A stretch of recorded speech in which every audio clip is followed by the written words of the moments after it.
ഈശോയിൽ സ്നേഹമുള്ളവരെ, ഒത്തിരി നാളുകളായി നിങ്ങൾ നിങ്ങളുടെ ജീവിത പങ്കാളിയുടെ, മക്കളുടെ, സഹോദരങ്ങളുടെയൊക്കെ മദ്യപാനം, പുകവലി, മയക്കുമരുന്ന്, ചീത്ത കൂട്ടുകെട്ടുകൾ, ദുശ്ശീലങ്ങൾ, അമിതമായിട്ട് ദേഷ്യപ്പെടുന്ന സ്വഭാവം തുടങ്ങി പല വിധത്തിലുള്ള സ്വഭാവ വൈകല്യങ്ങളൊക്കെ മാറാനായിട്ട് പ്രാർത്ഥിക്കുന്നുണ്ടായിരുന്നോ?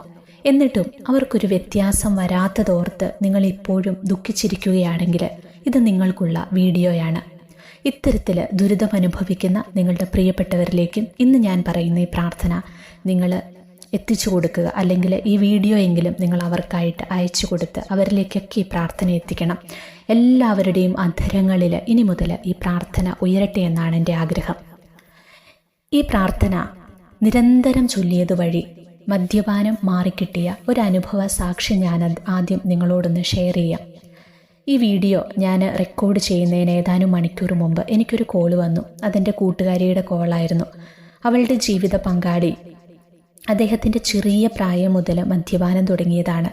ഇന്ന് ആ മകന് 40 വയസ്സായി. മദ്യത്തിന് അഡിക്റ്റാണ്. ഡി അഡിക്ഷൻ സെൻറ്ററിലൊക്കെ കൊണ്ടുപോയി ചികിത്സിച്ച് മാറ്റാൻ നോക്കിയിട്ടും പരാജയപ്പെട്ടു പോയൊരവസ്ഥ. അങ്ങനെ അവരെ എല്ലാ തരത്തിലും മടുത്തു. ഇവരുടെ വിവാഹം കഴിഞ്ഞിട്ട് 14 വർഷമായി. ഈ കാലം അത്രയും ഈ പെൺകുട്ടി ജീവിത പങ്കാളിയുടെ മദ്യപാനം മൂലം ദുരിതം അനുഭവിക്കുകയായിരുന്നു. ഒരുപാട് പ്രശ്നങ്ങളായിരുന്നു അവരുടെ കുടുംബജീവിതത്തിൽ. ഏതെല്ലാം പ്രാർത്ഥനകൾ നടത്തിയിട്ടും, ഏതെല്ലാം അച്ഛന്മാരുടെ അടുത്ത് കൊണ്ടുപോയി പ്രാർത്ഥിപ്പിച്ചിട്ടും, ധ്യാനത്തിന് വിട്ടിട്ടും ഒന്നും ഇദ്ദേഹത്തിന് ഒരു മാറ്റവുമില്ല. അങ്ങനെ ഇരിക്കുമ്പോൾ ഇവൾക്ക് ആരോ വഴി ഒരു പ്രാർത്ഥന ലഭിക്കുകയാണ്. ആ പ്രാർത്ഥന ഇതാണ്. ഈ പ്രാർത്ഥന ഞാൻ മുമ്പൊരു വീഡിയോയിൽ നിങ്ങൾക്ക് പരിചയപ്പെടുത്തി തന്നതാണ്. എത്ര പേര് അത് പ്രാർത്ഥിക്കുന്നുണ്ട് എന്ന് എനിക്കറിയില്ല കേട്ടോ. പ്രാർത്ഥന ഇങ്ങനെയാണ്: സൃഷ്ടിക്കുന്ന ആത്മാവേ, സഹായകനായ പരിശുദ്ധാത്മാവേ, പഞ്ചേന്ദ്രിയങ്ങളുടെ മേൽ അവകാശവും അധികാരവുമുള്ള ആത്മാവേ, നിങ്ങൾ ആർക്കു വേണ്ടിയാണോ പ്രാർത്ഥിക്കുന്നത് ആ വ്യക്തിയുടെ പേര് പറഞ്ഞിട്ട് അദ്ദേഹത്തെ സ്പർശിക്കണമേ. ഇത്രയുള്ളൂ പ്രാർത്ഥന. കുഞ്ഞു പ്രാർത്ഥനയാണ്. സൃഷ്ടിക്കുന്ന ആത്മാവേ, സഹായകനായ പരിശുദ്ധാത്മാവേ, പഞ്ചേന്ദ്രിയങ്ങളുടെ മേൽ അവകാശവും അധികാരവുമുള്ള ആത്മാവേ, ജോസഫിയേട്ടനെ സ്പർശിക്കണമേ. ഇങ്ങനെയാണ് ഈ പ്രാർത്ഥന ചൊല്ലേണ്ടത്. അപ്പോൾ ഈ സഹോദരി ജീവിത പങ്കാളിക്കായിട്ട് ഇങ്ങനെ ദിവസവും ഒരുപാട് തവണ ചൊല്ലാനായിട്ട് തുടങ്ങി.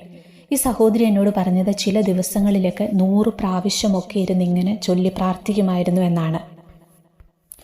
പ്രാർത്ഥിക്കും തോറും ഇദ്ദേഹത്തിൻ്റെ മദ്യപാനം കൂടി വരുന്നതല്ലാതെ മാറ്റങ്ങളൊന്നും ആദ്യ സമയങ്ങളിലൊന്നും കണ്ടില്ല. എങ്കിലും നിരാശപ്പെട്ട് പിന്മാറിയില്ല. പ്രാർത്ഥനയിൽ മടുപ്പ് തോന്നിയില്ല. തീക്ഷ്ണമായി പ്രാർത്ഥിച്ചുകൊണ്ടിരുന്നു. ഒരു ദിവസം മദ്യപിച്ചു വന്ന് വലിയ വഴക്കുണ്ടാക്കി വീട്ടിൽ. അന്ന് ഈ സഹോദരൻ കിടന്നുറങ്ങിയപ്പോൾ കട്ടിലിന് അരികിലിരുന്ന് കണ്ണുനീരോടെ ആ സഹോദരി ഈ പ്രാർത്ഥന ചൊല്ലി പരിശുദ്ധാത്മാവിനോട് പ്രാർത്ഥിച്ചു.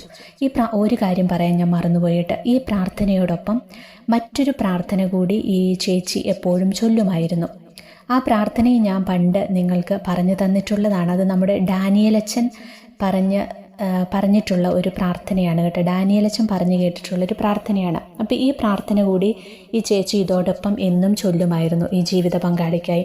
ആ പ്രാർത്ഥന ഇങ്ങനെയാണ്: പിതാവിനും പുത്രനും പരിശുദ്ധാത്മാവിനും സ്തുതി എന്ന് 10 തവണ നമ്മൾ ചൊല്ലുക. എന്നിട്ട് പരിശുദ്ധാത്മാവെ ഒരു കൊടുങ്കാറ്റായി നമ്മൾ ആ വ്യക്തിയുടെ പേര് പറഞ്ഞിട്ട് ആ വ്യക്തിയിലേക്ക് വീശണമേ. മദ്യപാനം ഒരു അലർജിയായി മാറ്റണമേ. ഇങ്ങനെയാണ്. എന്നിട്ട് വീണ്ടും നമ്മൾ പിതാവിനും പുത്രനും പരിശുദ്ധാത്മാവിനും സ്തുതി, ആദിയിലെ പോലെ ഇപ്പോഴും എപ്പോഴും എന്നേക്കും ആമേൻ. ഇതും പരിശുദ്ധാത്മാവിനോടുള്ളൊരു കൊച്ചു പ്രാർത്ഥനയാണ് കേട്ടോ. എന്നിട്ട് വീണ്ടും നമ്മൾ പരിശുദ്ധാത്മാവെ ഒരു കൊടുങ്കാറ്റായി ജോസഫിലേക്ക് വീശണമേ. മദ്യപാനം ഒരു അലർജിയായി മാറ്റണമേ.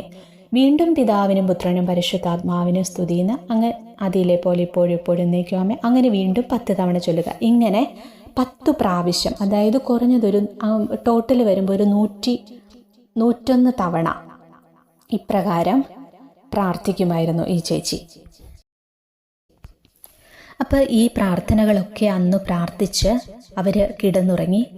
അദ്ദേഹം പതിവ് പോലെ പിറ്റേ ദിവസവും മദ്യപിച്ചിട്ട് വന്നു. പക്ഷെ അദ്ദേഹത്തിന് അന്ന് ആ മദ്യം വാങ്ങിക്കൊണ്ട് വന്നത് മുഴുവനായിട്ട് കുടിച്ച് പൂർത്തിയാക്കാനായിട്ട് അദ്ദേഹത്തിന് പറ്റിയില്ല. അതിനു മുന്നേ അദ്ദേഹം ഓരോ ഗ്ലാസ് ഒഴിച്ച് കുടിക്കുമ്പോഴും അത് കുടിച്ച് ഇറക്കാൻ പറ്റുന്നില്ല. അതിനു മുന്നേ അദ്ദേഹത്തിന് ഛർദി തുടങ്ങി. പിന്നീട് എപ്പോഴൊക്കെ മദ്യപിച്ചോ അപ്പോൾ ഒക്കെ ആ സഹോദരൻ ഛർദ്ദിക്കാനായിട്ട് തുടങ്ങും. അദ്ദേഹത്തിന് ആ മദ്യം വയറ്റിൽ ചെല്ലാത്ത അവസ്ഥയായി. കുടിച്ചാൽ അപ്പോൾ വൊമിറ്റ് ചെയ്യും. അങ്ങനെ അദ്ദേഹം ഇന്ന് മദ്യപാനം നിർത്തിയിരിക്കുകയാണ്. അദ്ദേഹം പറയുന്ന അദ്ദേഹത്തിന് മദ്യപിക്കാനായിട്ട് തോന്നുന്നില്ല എന്നാണ്. എപ്പോഴും ഈ ഭാര്യയോട് ചോദിക്കുമെന്നാണ് പറഞ്ഞത്, നീ എന്ത് പ്രാർത്ഥനയാണ് എനിക്ക് വേണ്ടി എപ്പോഴും ഈ ചൊല്ലിക്കൊണ്ടിരുന്നത്, എനിക്ക് എന്താണ് പറ്റിയത്, എനിക്ക് മദ്യപിക്കാനായിട്ട് തോന്നുന്നില്ലല്ലോ, പറ്റുന്നില്ലല്ലോ. മദ്യപിച്ചാൽ അപ്പം അദ്ദേഹം വൊമിറ്റ് ചെയ്യും. അപ്പം എന്തായാലും ഈ സഹോദരൻ അങ്ങനെ പൂർണ്ണമായിട്ട് ഇപ്പം മദ്യപാനം ഉപേക്ഷിച്ചു, മദ്യപാനം നിർത്തി. ഈ കാര്യങ്ങളൊക്കെ എന്നോടൊന്ന് ഷെയർ ചെയ്യാൻ വേണ്ടിയിട്ടാണ് കേട്ടോ ഇന്ന് ആ ചേച്ചിക്കുണ്ടായ ഒരു ദൈവാനുഭവം എന്നോട് പങ്കുവെച്ചുകൊണ്ടിരിക്കുന്നതിനിടയിൽ ആ ചേച്ചി എന്നോട് പറഞ്ഞൊരു കാര്യമുണ്ട്. മോളെ, ഞാൻ ഈ ഒരു നിമിഷത്തിനായി കാത്തിരുന്നത് 1-2 വർഷമല്ല, കഴിഞ്ഞ 14 വർഷങ്ങളാണ്. നമ്മുടെ കണ്ണീരോടെയുള്ള പ്രാർത്ഥനകൾക്ക് സ്വർഗം ഇന്നല്ലെങ്കിൽ നാളെ ഉത്തരം നൽകുമെന്നത് ഉറപ്പാണ്. പ്രാർത്ഥനകളൊന്നും വെറുതെ ആകത്തില്ല എന്ന് ആ ചേച്ചി ഉറപ്പിച്ച് പറയുകയാണ്. അനുഗ്രഹങ്ങൾ കിട്ടാനായിട്ട് വൈകുമ്പോൾ നമ്മൾ നിരാശപ്പെടുകയല്ല ചെയ്യേണ്ടത്. സാത്താൻ്റെ മുന്നിൽ നമ്മൾ തോറ്റുകൊടുക്കരുത്. ഞാൻ കണ്ടിട്ടുണ്ട് ഒരുപാട് പേര് പ്രാർത്ഥിച്ചിട്ടും പല പ്രാർത്ഥനകൾ ചൊല്ലിയിട്ടും ഒന്നും ഒരു ഫലവുമില്ലല്ലോ, ഉത്തരം കിട്ടുന്നില്ലല്ലോ എന്നൊക്കെ ഓർത്ത് ഒത്തിരി വിഷമിക്കുന്നത്. ഇങ്ങനെ നിരാശ നമ്മിലേക്ക് കൊണ്ടുവരുന്നത് സാത്താനാണ്. പ്രലോഭനങ്ങളെ നമ്മൾ അതിജീവിക്കണം. സഹനങ്ങളേറുമ്പോൾ കൂടുതൽ പ്രാർത്ഥിക്കണം. നമ്മുടെ പ്രാർത്ഥനകൾക്ക് ഇന്നല്ലെങ്കിൽ നാളെ ഉറപ്പായിട്ടും ഈശോ ഉത്തരം തരും. അതുപോലെ ഞാനൊരു കൊച്ചു സംഭവം കൂടെ പറയാവേ. അതെൻ്റെ ജീവിതത്തിലുണ്ടായതാണ്. എനിക്ക് തോന്നുന്നു ഞാൻ നിങ്ങളോടത് പറഞ്ഞിട്ടുണ്ട് എന്നാണ് എനിക്ക് തോന്നുന്നത്. ഞാൻ ഓർക്കുന്നില്ല ഞാനത് ഷെയർ ചെയ്തിട്ടുണ്ടോ എന്ന്. എനിക്ക് ഈ പ്രാർത്ഥന നേരത്തെ അറിയാവുന്നതായിരുന്നു. അപ്പം ഞാൻ ഈ പ്രാർത്ഥന ഒരു സഹോദരന് വേണ്ടിയിട്ട് ഇതുപോലെ പ്രാർത്ഥിച്ചിട്ടുണ്ട്. അദ്ദേഹം ഒരു നിത്യമദ്യപാനിയായിരുന്നു. എന്നും മദ്യപിക്കുന്ന ഒരാളാണ്. ഒത്തിരി അളവിൽ മദ്യപിക്കുമായിരുന്നു. ഇച്ചിരിയൊന്നുമല്ല, അദ്ദേഹം കുടിച്ചാൽ നല്ല രീതിയിൽ മദ്യപിക്കുമായിരുന്നു. അപ്പോൾ അദ്ദേഹത്തിന് വേണ്ടി ഞാൻ ഈ പ്രാർത്ഥന ഏതാണ്ട് ഒരു 3 മാസത്തോളം ചൊല്ലിയപ്പോൾ പിന്നീട് ഞാൻ അറിഞ്ഞത് അദ്ദേഹം ഡെയിലി ഉണ്ടായിരുന്ന ആ മദ്യപാനമൊക്കെ പതിയെ അങ്ങ് നിർത്തി. ഇപ്പം അദ്ദേഹം വല്ലപ്പോഴും മാത്രം മദ്യപിക്കുന്ന, എന്തെങ്കിലും ഒരു ഫംഗ്ഷനൊക്കെ വരുമ്പോൾ മാത്രം മദ്യപിക്കുന്ന ഒരാളായി മാറി. ഒത്തിരി മാറ്റം അദ്ദേഹത്തിന് വന്നു എന്നാണ് അറിഞ്ഞത്. ഈ ഒരു പ്രാർത്ഥന അദ്ദേഹത്തിൻ്റെ പേര് പറഞ്ഞ് പ്രാർത്ഥിക്കാൻ തുടങ്ങിയപ്പോൾ ഞാൻ അതിന് ശേഷം ഈ പ്രാർത്ഥന എല്ലാവർക്കും പറഞ്ഞു കൊടുക്കാറുണ്ട്. ഒത്തിരി പവർഫുള്ളാണ് ഈ ഒരു കൊച്ചു പ്രാർത്ഥന. നിങ്ങളൊന്ന് വിശ്വാസത്തോടെ പ്രാർത്ഥിച്ചു നോക്കിക്കേ. ഈശോ ഉറപ്പായിട്ടും ഇടപെടും. ദിവസവും കുറഞ്ഞതൊരു 33 പ്രാവശ്യമെങ്കിലും ഒന്ന് ചൊല്ലി പ്രാർത്ഥിക്കാനായിട്ട് നോക്കണം കേട്ടോ.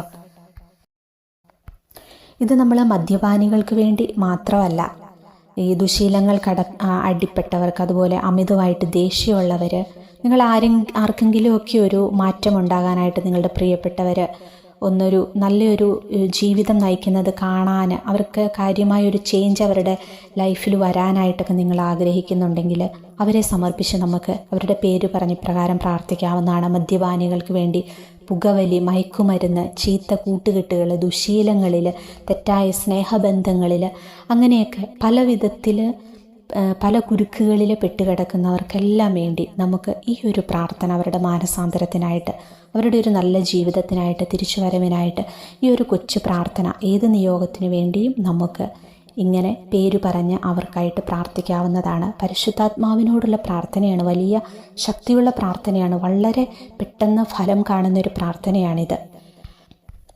നിങ്ങളൊന്ന് പ്രാർത്ഥിച്ചു നോക്കൂ നിങ്ങളുടെ പ്രിയപ്പെട്ടവർക്ക് വേണ്ടിയിട്ട്.